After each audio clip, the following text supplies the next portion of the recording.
Welcome to the Microchip podcast.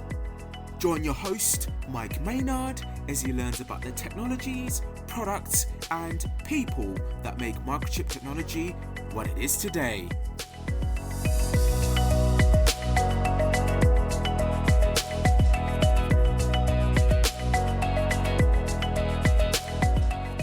Welcome to the Microchip podcast.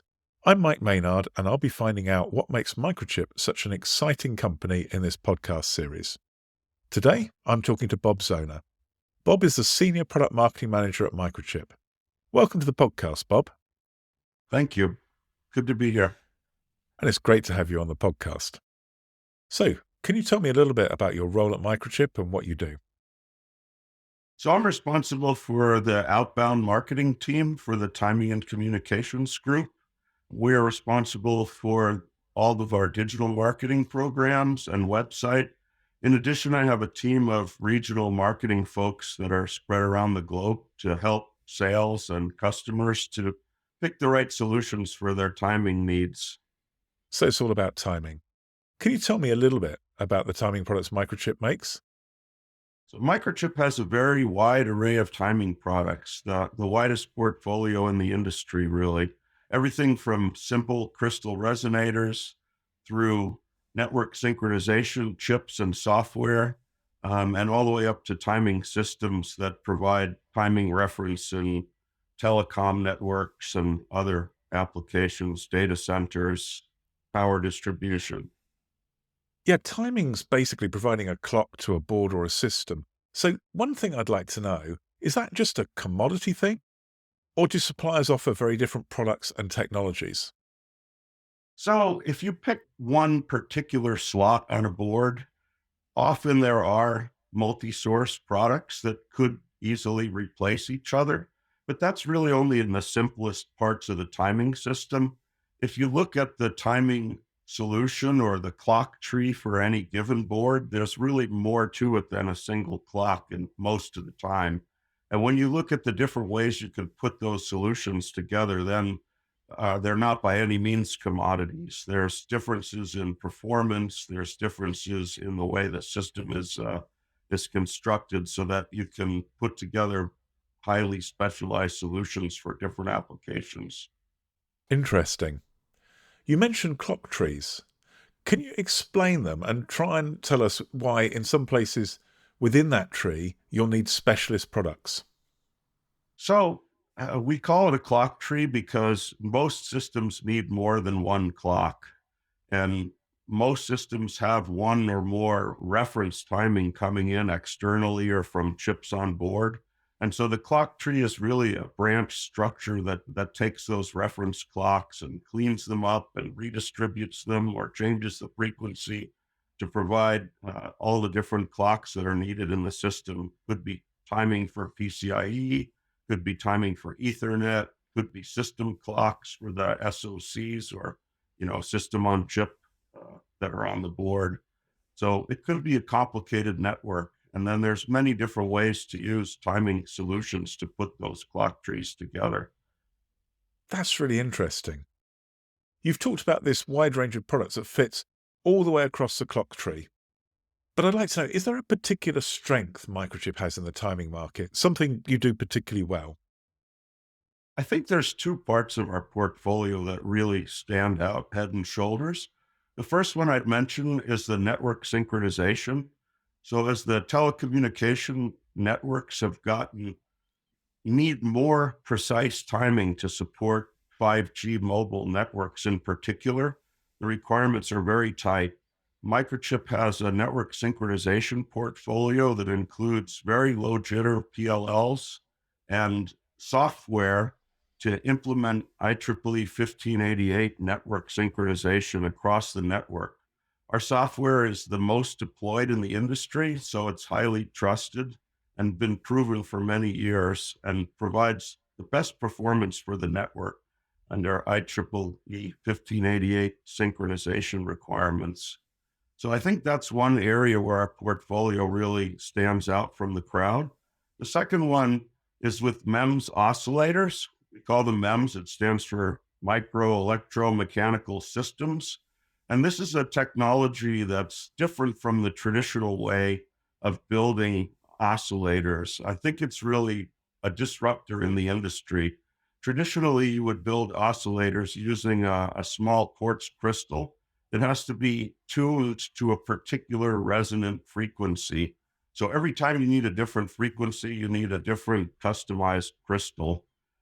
In MEMS oscillators, we start with a semiconductor manufacturing technology. So we're building it on silicon the same way we build ICs and ASICs. And we make a very tiny resonator. And we use a standard resonator across many different end products. And we use sophisticated base lock or PLL technology to convert that base resonator frequency into any frequency that you need in the end product. So it makes it very flexible. So we use standard semiconductor manufacturing techniques to make these blanks that are pre-programmed for performance over temperature. And then at the end, we can customize these parts to any frequency that you need very quickly. So one advantage is it's very fast to get prototypes of pretty much anything you need, which can really help customers get to market quickly. The second thing is that this very small silicon structure of the resonator makes the parts very robust to shock and vibration. So they're particularly good in applications like automotive, where you're working in an environment with lots of vibration. And finally, the resonators are inherently more well-behaved over wider temperature ranges. So it allows us to have standard products that work well over pretty wide temperature ranges. So the MEMS oscillators are pretty unique, and Microchip's the only company that makes MEMS oscillators with our own in-house MEMS manufacturing capability. That's fascinating. You mentioned MEMS is electromechanical. Does that mean you can literally still make these products on the same lines in the same fabs that you make, say, a PIC microcontroller? Yeah, it's just similar process. It's more of a 3D structure that we care about instead of, circuitry like we put in processors, but it uses the same semiconductor manufacturing techniques of etching and coatings. So it really runs in the same fab as many of our IC products. That's interesting.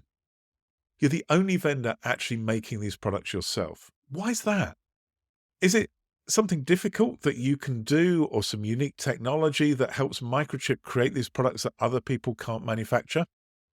Well, there's really not too many suppliers of MEMS oscillators, but MEMS are also used in many different kinds of systems, sensors and micro actuators. And so there tend to be foundries that manufacture just the MEMS portion of these systems. And so other suppliers are using those foundries. But by having our own in-house manufacturing capability for this, first of all, it plays on the strengths of Microchip as a semiconductor manufacturing expertise, and it gives us control over the whole process. It allows us to really make exactly what we want. It gives us control over the supply. So if you buy the parts from us, it gives you, you're not counting on different people using the same base foundry for your supply chain. So we think it's a pretty good deal that we are making them in our own fab and have control from end to end. That sounds great. I'm interested in the MEMS products themselves. You mentioned that you can program them to different frequencies. So I guess that means you can be much more flexible with stock and provide the frequency the customer needs. But are there any other benefits? I mean, can you produce products that have multiple outputs or smaller size, or anything else compared to quartz? Yeah, so multi-output MEMS oscillators, or we call them actually clock generators at that point, is a big advantage. We have up to 6 output clock generators. They use a single MEMS resonator, but with multiple PLLs, we could produce different frequency families on the same chip. One particularly popular product in the market today puts out 3 different frequencies, could be from 2 different non-harmonically related frequency families in a very tiny 1.2 by 1.6 millimeter package. So you can replace 3 oscillators and all of the surrounding peripheral capacitors and resistors that you need on the board. with this single tiny package. It's like a 80% reduction in board area. At the same time, we can add extra features into these products. So that 3-output oscillator, it's also possible to put spread spectrum on some of the outputs. So the spread spectrum is a way to reduce electromagnetic interference in your system. And spread spectrum, that's taking the clock and rather have it appear at one particular frequency, spread it. Is that right? So you're not getting a big peak? Yeah, we dither the frequency a little bit so that on a frequency domain, it spreads out. And that way you have not so much interference at a single frequency in system implementations. Yeah, that's pretty cool if people are struggling with EMC. I'm interested, are there particular applications that you're strong in? I mean, basically everyone needs a clock, but are there areas where people really see the benefit of Microchip's MEMS family? That's true what you said. First of all, every digital system needs clocks, but the more complicated the system, the more clocking is required and the higher precision clocking is required. I think some of the areas where our portfolio is the strongest, I mean, traditionally in industrial applications like medical systems, test and measurement systems, industrial robotics, printing, we have a pretty broad presence there. And the second big piece where we've traditionally been strong is in telecommunications. I mentioned our IEEE 1588 network synchronization through the whole telecommunication backbone. We're pretty much present everywhere. Some of the newer growth areas for us, I think, are in data center, in servers, and in storage, particularly around PCIe clocking, because Microchip has a very strong PCIe switch product line, and we have timing solutions that have been qualified to work along with those PCIe switches. So that's a growth area for us right now. We're working on providing these total system solutions as Microchip, where the PCIe switches come along with timing and power components that are suited to make the system operate well. And then finally, I guess I would mention automotive is a big area for our timing components. Now, a big growth area as cars get to have more and more features related to not really self-driving. You don't need to go that far, but driver assistance systems like lane keeping and collision avoidance. Those things require a large amount of computing in the automobile, and not just computing, but networking between multiple small computers throughout the car. It could be a computer that processes sensor information and a central computer that's actually making driving decisions. And then you need Ethernet networks in between them. You need PCIe networks on the computing boards. So that requires a lot of timing. And the multi-output MEMS oscillator family, some of our clock buffers are all particularly well suited for those applications. And the robust performance of the MEMS under shock and vibration and wide temperature range makes them particularly well targeted for automotive. We've done AEC Q100 qualification on many of our timing products to serve that automotive market. That's fascinating. Can I just jump back to something you mentioned in that answer? You talk about TSS, and I've heard this a couple of times talking to different people in Microchip, these total system solutions. So what does that mean? Are you actually sitting with other business units in Microchip and trying to find out how you provide complementary products to make it easier, for example, for someone to use a Microchip PCI switch? For sure, that's a big part of our strategy. And it's not just the PCI switches, it's Ethernet PHYs, Ethernet networking chips.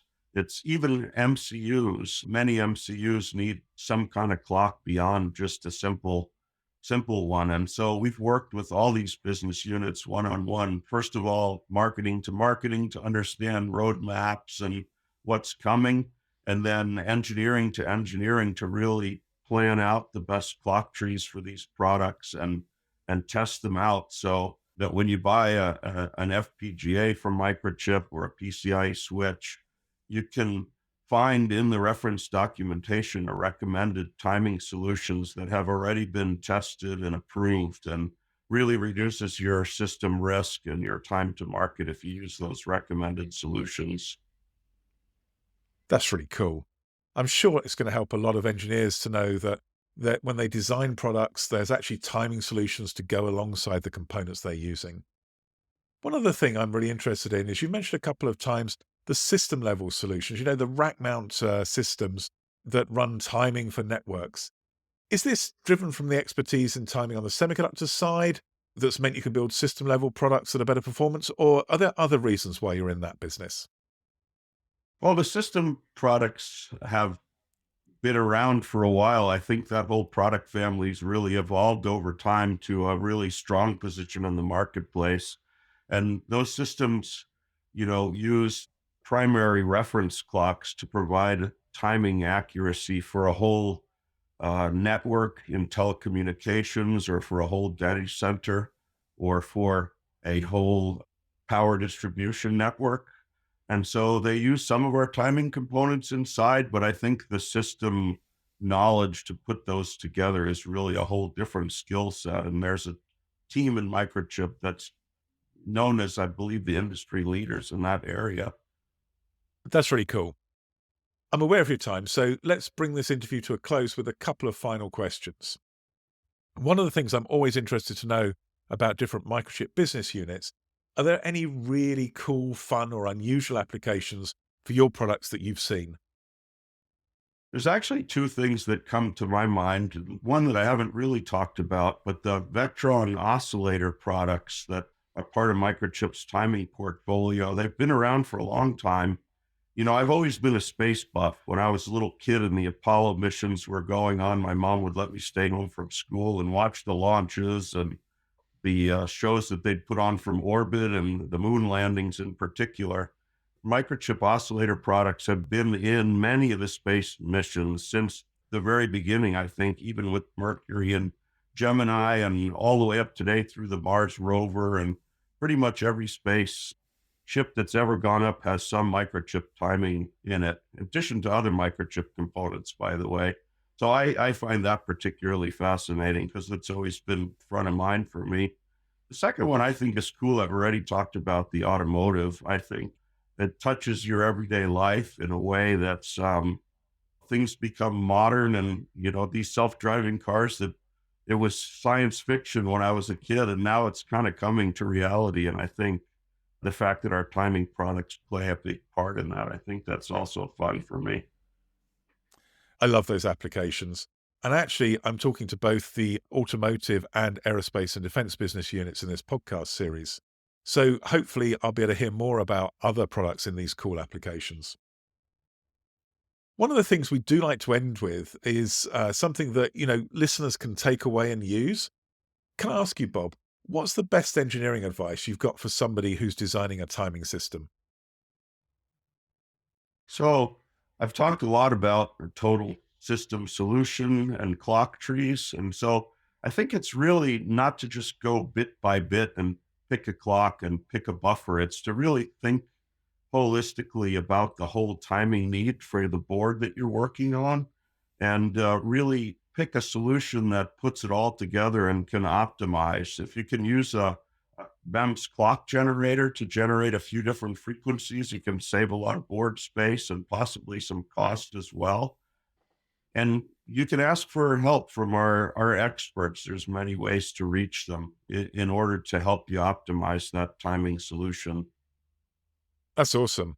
It's great to hear there's a lot of technical support as well, because I know timing can sometimes be a difficult thing to get right. So to close, if there was one thing that people could take away from this discussion, Bob, and remember about Microchip's timing products, what would it be? Yeah, it really is that we have that broad portfolio, everything from the simplest resonator to the most complicated timing system. And we have the experts available to help you put that together into the most optimized solution. On our website, you can find many links to different sources of help. And if you're working with sales or distribution, then they have access to our factory experts to get you in touch. So we really look forward to helping you find the optimized timing solution for your system needs. That's great. It's been fascinating talking to you, Bob, and learning what Microchip is in the world of timing. If people are listening to the podcast and they'd like to get in touch with you, maybe ask a question, what would be the best way for them to reach you? Well, I'm on LinkedIn, Bob Zona. You can find me there. That's fantastic. Thanks so much for your time, Bob. I really appreciate it. All right. It's been fun. Thanks for listening to the Microchip Is podcast. Please follow us on your favorite podcast platform to keep learning about the many technologies, products, and people that make Microchip what it is today.